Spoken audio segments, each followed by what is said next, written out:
The bedroom was silent except for the soft creak of the floorboard under Mia's bare feet as she stood frozen, staring at the old wooden box she'd just pulled from beneath her bed. Her heart pounded like it was trying to escape her chest, her fingers trembling as they hovered over the rusted latch. Inside that box were secrets she'd buried for years, secrets that could unravel everything she'd built, or maybe, just maybe, set her free. At 32, Mia was a single mother, a nurse, and the kind of woman everyone leaned on but no one thought to ask if she was okay. Tonight, though, she was ready to confess, not to a priest or a friend, but to herself. Mia's life in the small town of Willow Creek, Ohio, was a carefully constructed facade.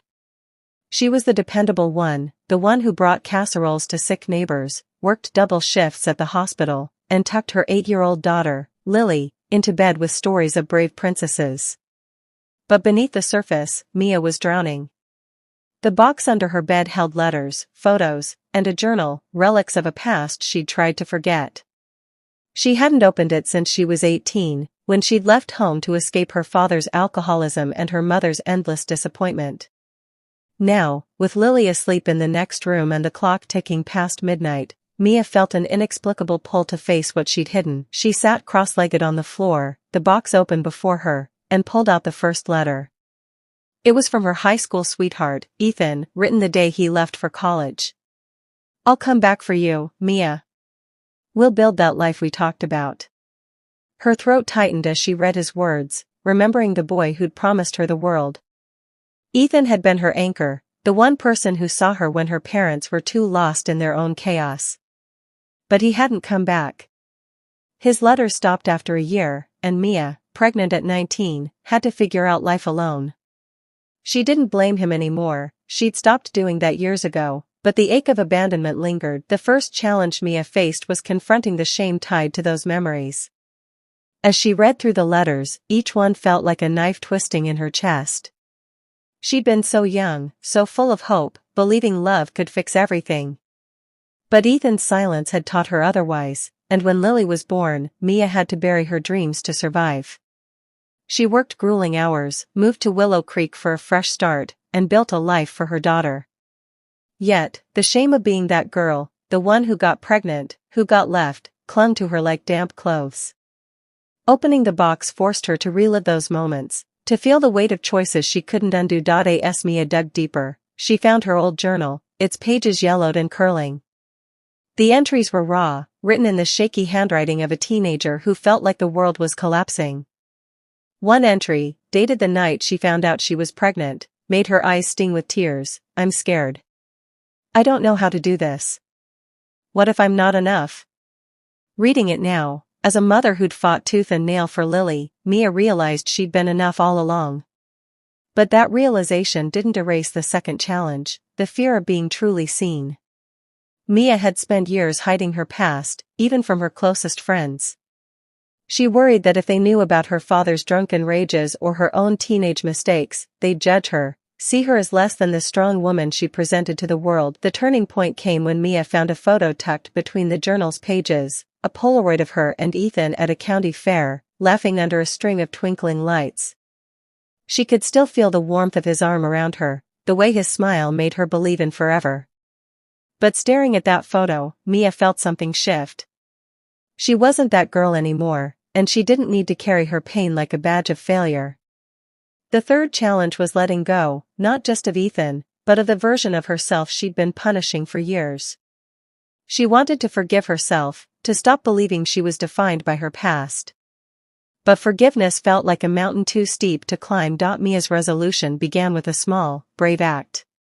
The next morning, she called her best friend, Sarah, a fellow nurse who'd always been there with coffee and a listening ear. Sitting in Sarah's cozy kitchen, Mia opened up for the first time. She told her about the box, the letters, the shame she'd carried.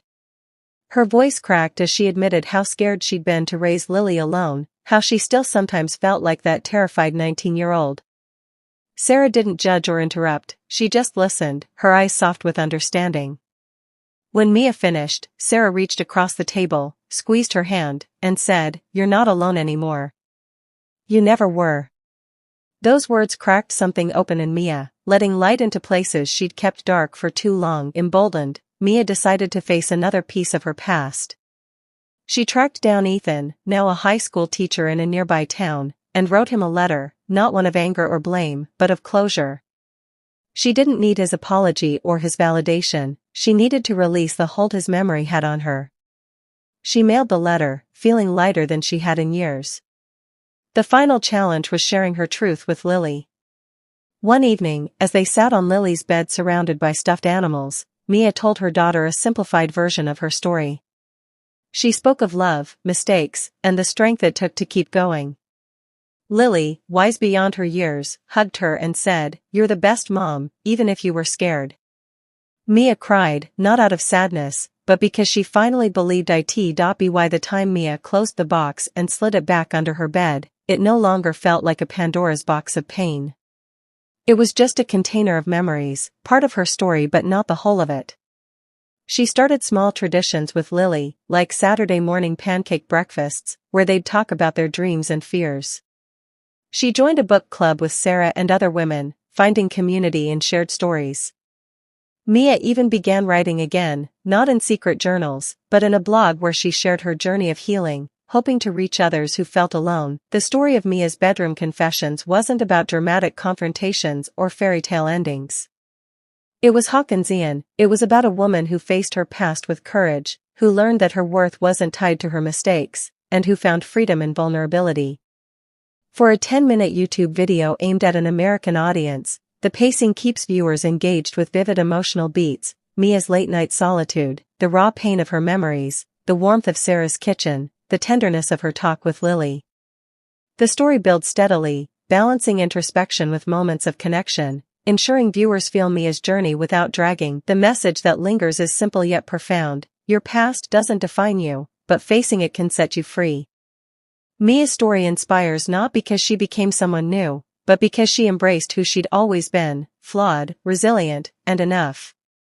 It's a call to viewers to open their own boxes, to confront their truths, and to find strength in sharing their stories with those who matter.